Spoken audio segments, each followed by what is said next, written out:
வெள்ளக்கார காலத்துல கொத்தடிமையா வந்த ஒரு பரதேசி கூட்டம் அடக்குமுறையா தசையை கிழிக்கும் கொடிய அரக்கர்கள்.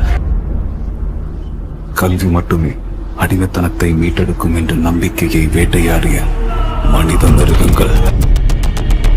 தமிழுக்காகவே போராடி செத்த ஒருத்தன் இருக்கான். அவன் கதையை சொல்றேன், கேட்கிறியா?